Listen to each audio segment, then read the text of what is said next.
और साहब, जावेद साहब, ज़करिया साहब, इशरार साहब, जो आप लोग पसमादा की बात कर रहे हैं, और ख़ासकर जो 4 स्टेट्स हैं उसमें जो है बिहार है, झारखंड है, हरियाणा है और महाराष्ट्र है।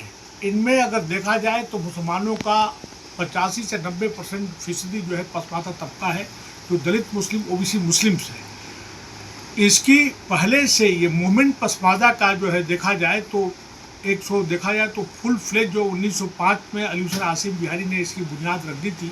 ऐसे तो उससे पहले भी ये आवाज़, ये शब्द, ये अल्फाज जो कोइन कर लिया गया था, लेकिन 1905 से लेकर 1908 या एक तरह से देखा जाए तो 1909 में तो बाकायदा इसकी तंजीम ऑल इंडिया मुस्लिम कॉन्फ्रेंस बन गई थी। अब इसको तहरीक को देखा जाए तो अली हुसैन आसिफ बिहारी साहब ने और दीगर उनके साथ जो साथी थे उन्होंने चलाया, लेकिन उनका इंतकाल जो 6 दिसंबर 1953 को हो गया। उसके बाद जो है जिस तरह से बाबा साहब अम्बेडकर ने दलितों के लिए, आदिवासियों के लिए, तमाम उनके जो है आइडियोलॉग्स है, बाद में कांसी राम ने चलाया, लेकिन देखा जाए तो अयूब अंसारी और कुछ और लोग, गुलाम सरवर साहब ने चलाया। लेकिन आज जो है बहुत से जो ऐसी तंजीमें जो आ गई हैं जो पसमादा के नाम पे पॉलिटिक्स कर रही हैं। ख़ासकर दो साल पहले हमारे प्राइम मिनिस्टर नरेंद्र मोदी जी ने हैदराबाद में और भोपाल में ये बात कही कि पसमादों के साथ नाइंसाफ़ी हुई है और उनके साथ इंसाफ करना है। लेकिन सवाल ये उठता है कि जो लोग कहते तो हैं, ये तंजीमें जो बातें कर रही हैं, जब तक सियासी और समाजी शऊर नहीं पैदा होगा, जब तक सियासी और समाजी बेदारी पैदा नहीं होगी, जो इसके लिए कोई इस पर काम नहीं कर रहा है।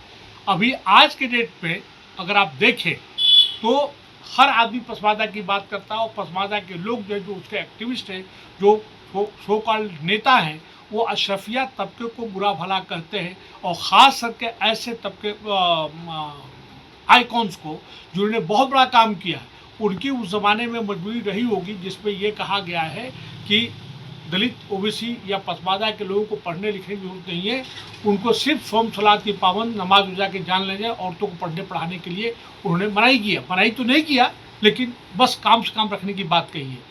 आज अगर आप हिस्सेदारी चाहते हैं सियासत में, तो जब तक आप अपनी आवाज़ बुलंद नहीं करेंगे और उसके साथ साथ में कॉमन एजेंडा जब अगर नहीं बनाएंगे, आप कॉमन एजेंडा जिसमें कि खास करके ये आप जैसे आवाज़ उठ रही कि साहब जो जातिगत जनगणना होना चाहिए, जिसकी जितनी संख्या उतनी उसकी भागीदारी की बात हो रही है। आज जो 1950 पे सेंट्रल ऑर्डर, जिससे कि मुस्लिम दलित को, SC ST को 341(3) के अंतर बैन कर दिया था, उनके ऊपर जो है कतन, मतलब उनके पास बैन कर दिया कि जो कोई अगर मुसलमान अगर हो जाएगा SC ST, उसका इसका लाभ नहीं मिलेगा। इसके लिए कभी कोई तहरीक नहीं चली है, और जो हो रहा है तो वो व्हाट्सएप पे हो रहा है। भाई, आपने जंतर मंतर पे किसी राजधानी में इसको लेके कोई काम किया? किसी ने काम नहीं किया। पसमादा के लोगों से अगर पूछे कि आप 100 ऐसे आइकॉन्स का नाम बताइए जिन्होंने बहुत बड़ी कुर्बानी जो है जंग आज़ादी में दिया हो, कोई भी आज जो है अली हुसैन आसिफ बिहारी, उसके साथ साथ में आपके अयूब अंसारी, गुलाम सरवर थे, अतकुराम मंसूरी, ये 4-5 लोगों के नाम के अलावा कोई नाम नहीं बता सकता है। 100 क्या हज़ारों की तादाद में है। अभी आपने इशारा किया कि क्या पसमानदा तबका के अंदर भी अशराफ और अरजाल, इसका कोई कॉन्सेप्ट है? नहीं, कॉन्सेप्ट तो है ना भाई। पसमादा के लोगों को बताया कि पसमादा तो है, इस्लाम में जो है मसावात है, बराबरी की बात है, लेकिन प्रैक्टिस पे तो हमारे यहाँ जो है कास्ट पर है कि भाई ये छोटी जात का है, बड़ी जात का है, ये जो फला जात का है। अशरफिया तबका, तभी तो अजलाफ और जाल और अशरफिया की बात हुई है। पसमादा जो पिछड़ गया है, हर तरह से पिछड़ गया है, और इसमें जो इम्पोर्टेंट जो चीज़ है, ये पसमादा के लोगों को समझना चाहिए कि जो बरसर अक़दार हैं वो हर वो काम कर रहे हैं जिससे कि तालीमी तौर पर साजिशन उनको जो है वंचित रखा जाए, उनको पीछे रखा जाए। वो कोई इसको समझने की कोशिश नहीं कर रहा है। जो पॉलिसी बन रही है वो उसमें सभी तरह के लोग वंचित हैं, यहाँ तक कि दलित, हिंदू दलित और ओबीसी वो भी वंचित हो रहे हैं। जो सेंट्रल लेवल पे, स्टेट लेवल पे जो पॉलिसी मेकर्स हैं, वो कानून ऐसा बना रहे हैं कि ताकि आप देखिए प्राइमरी स्कूल को ख़त्म कर दिया गया, अब प्राइमरी हेल्थ सेंटर जो उनको ख़त्म किया जा रहा है, आप तमाम जो है एजुकेशन जो है प्राइवेट सेक्टर को चला गया है, हेल्थ भी प्राइवेट सेक्टर को चला गया है, तो उसका खमियाजा जो है, उसका नुकसान जो है गरीब तबका ही तो भुगता गया, चाहे उसका ताल्लुक किसी से भी हो। ये कुछ और बात है कि मुसलमानों में जो है 85-90% जो पसमादा तबका, उसमें से 60% जो है बहुत गरीब है। हैंड टू माउथ है, वो जो वर्कर क्लास है, चाहे एग्रीकल्चर क्लास कर लीजिए, चाहे कोई भी क्लास कर लीजिए। अब मैं जो मुद्दे की जो बात आपसे करना चाहता हूँ कि इलेक्शन ईयर है, उनको बिहार में, झारखंड में, हरियाणा में, महाराष्ट्र में ये 4-5 मुद्दे खुल को भर के बात करना चाहिए। तमाम आपने इलेक्शन की आपने बात करी, इसमें हाँ? पीके प्रशांत किशोर का क्या प्रशांत रोल? उसी की बात कर रहा हूँ मैं। देखिए वो जो है कहीं न कहीं देखिएगा कि जिस तरह हमारे अपने लोग जो बिक जाते हैं, प्रशांत किशोर की जो अभी तक जो भूमिका रही है, लग रहा है कि वो कहीं न कहीं जो है किसी पार्टी का एजेंट, और किसी पार्टी क्या, मैं समझता हूँ कि मनवादी पूंजवादी जो ताकतें एलिमेंट्स हैं, उसका वो एजेंट बनकर काम कर रहा है। उनको हमारे जो पसमानदा के लोगों को चाहिए खुल के बात करना चाहिए कि हमारी आबादी इतनी है, इस आबादी के तनासब से हमको टिकट दिया जाए। और टिकट लेने के बाद जो उनको ये भी बात करना चाहिए, जो बरसरकार है, उनको ऐसा शऊर पैदा होना चाहिए कि वो पावर के साथ रहना सीखे, ताकि उनको भला हो सके।